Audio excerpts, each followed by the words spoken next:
you're seeing here are survivaballs, and they are self-contained units and that will allow somebody to survive no matter what happens to the climate. So basically, they in the future will contain all of these survival systems that are going to allow these people to live even if everybody else out there dies. They can survive 6 months of drought, Category 4 hurricanes, any kind of tornado. They have their munitions loaded so that when there are mass migrations and intense military conflicts, they can fend off armies of marauders. They're fully equipped for anything. They're also ridiculous, and they appear in our movie, The Yes-Men Fix the World. And we decided at a certain point that these things were so absurd that they attracted a lot of attention. And so what better way to go around the country protesting than in Survivaballs? So today we're launching Balls Across America, which is a program of civil disobedience that is systematically going to go and harangue every corporation that continues to emit greenhouse gases above levels that they should. It's a scenic, mediagenic way to call attention to what our leaders need to do in the run-up to Copenhagen. The U.S. is far behind everybody else in the world. We need to get our act together and actually institute civilized limits on carbon emissions the way the rest of the world has done. And these balls are part of the effort to draw attention to that. Here in New York, they can go block the UN and refuse to let delegates leave until they come to a binding agreement on climate change. And that's what they're going to do today.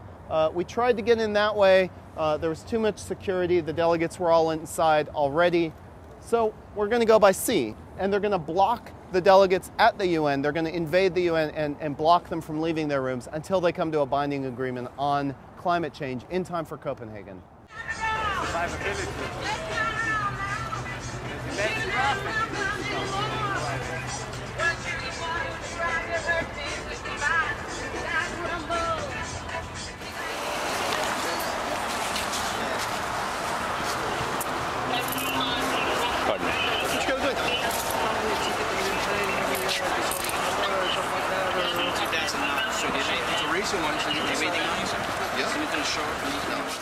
Thanks to Brandon Jordan for that footage. It has indeed been a busy week for two pranksters and their friends. The infamous Yes-Men, infamous to the corporate CEOs whom they impersonate to devastating effect, have struck again. This time a newspaper, a movie, and a product deal. Well, not quite. A special issue of the New York Post hit the streets September 21st, blaring with the headlines, "We're screwed."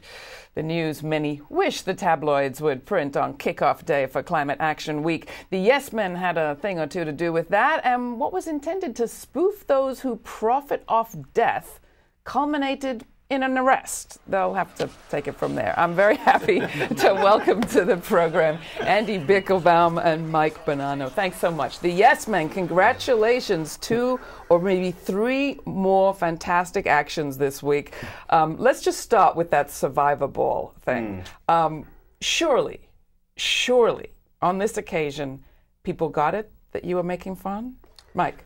Well, the police obviously didn't have much of a sense of humor because they arrested Andy afterward. So even though we complied with everything they asked us to do, I mean, we didn't want to hurt them because the survivaballs, of course, have a lot of weapon systems on board. So, but you know, they didn't have much of a sense of humor. So whether they got it, I'm not sure. Well, we should say that we had you all scheduled to be on the show on that day, and this inconveniently happened. Sorry. Why did they arrest you, Andy? I had a bicycle warrant, an outstanding ticket for bicycling. I mean, they didn't, they issued summons for being on the wrong side of this fence on a little beach.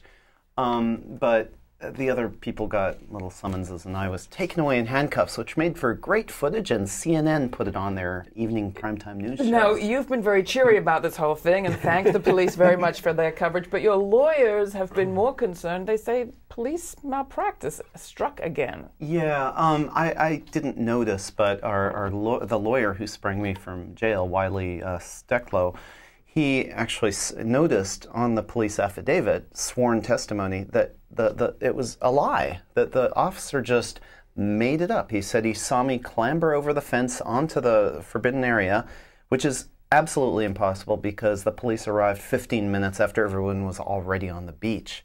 So what he found, and what he said this is an example of, is a systemic culture of lying at the NYPD, where they do these mass arrests, for example, at critical mass, big protests. They arrest a bunch of people, and the commanding officer tells all the junior officers, arrest a bunch of people and swear that they did this. And so they all just write it down. And that's not standard practice. It's abuse of authority, for sure. And it's dangerous for protest and for democracy.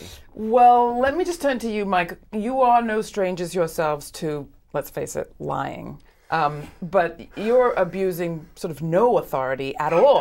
That's a good way of putting it, yeah. Tell our audience a little bit, broadly, about what the Yes Men do, and then I want you to talk about the New York Post edition that you had a little bit to do with. Right. Well, we impersonate people of power, people in power, and we often infiltrate conferences and impersonate them. For example, we impersonated ExxonMobil and announced that they were launching a new biofuel made from the victims of climate change called Vivolium. And so that kind of thing, we send them up, we make fun of them, and then we publicize it. And that's generally what we do. So we impersonate people with a lot of power in order to ridicule them, tell a small fib in order to get at a bigger truth. You went down to sell these survivor balls before you decided that they could be useful acts of liberation for global change folks. You went down to a contractors conference to try to sell the survivor balls, but more to try to get some laughs or some, I don't know, bolts of recognition. Yeah. But instead, people tended to give you their business cards. Yeah. We actually demonstrated these things for the first time at a conference on Gulf Coast reconstruction on the Gulf Coast of Florida. And we showed them, we said, well, catastrophe can be a wonderful opportunity so long as the richest of the rich survive. And these are devices, these 6-foot grub suits are devices to enable the rich to weather any catastrophe, fend off the marauding hordes, drain life force from living creatures, etc. And we showed a bunch of nice animations to explain the concept. And indeed, the audience, as you said, just asked polite questions. They asked, could it also be used against terrorism? How much would it cost? Could it be more comfortable? And that wasn't really the idea. We had thought that they would get it, that we were making fun of the entire system they're a part of. Now, the whole point of getting it takes us to the New York Post. Why did you pick the Post to bring us the news we wish tabloid headlines would scream? Well, it's because the Post has been neglecting really important news, and they haven't been reporting anything about climate change. And so if they weren't going to do it, we had to take matters into our own hands because it is that important. And did people that you distributed this paper to get it? Well, it is real news, so they got it because it's all true. I mean, none of the news in here is reported by anyone. Now, I mean, some of it is reported by some people, but it's not sufficiently reported by anyone. All of the news, whether it's the Post or the New York Times, nobody, for example, reported much. The mayor's commission that concluded that climate change that we can expect in the next 60 years is going to be devastating to New York. We're going to see flooding of the subways, health disasters, heat waves, drought, who knows, and it's not going to be pretty. And this was released in February 2009. A big grant from the Rockefeller Foundation made the study possible. It's scary, and it wasn't reported. So we did on the front page. Do you think anyone's going to take you up on your really grand idea of adding a few extra details to the weather page? Well, yeah, the weather page in this paper does go on beyond the week into future predictions of what will actually happen as a result of climate change, and it is scary. And if we had that news every day with the weather and the Wall Street Report, we might be a little bit more alert and alarmed. We've run out of time for today's conversation, but we want to continue this conversation and talk about your film that you have coming to theaters October 7th. So stick around. You're watching GRITtv with the Yes Men. There's more information about the Survivor Ball at our website, grittv.org, and a longer conversation with these two guys coming up in a few days.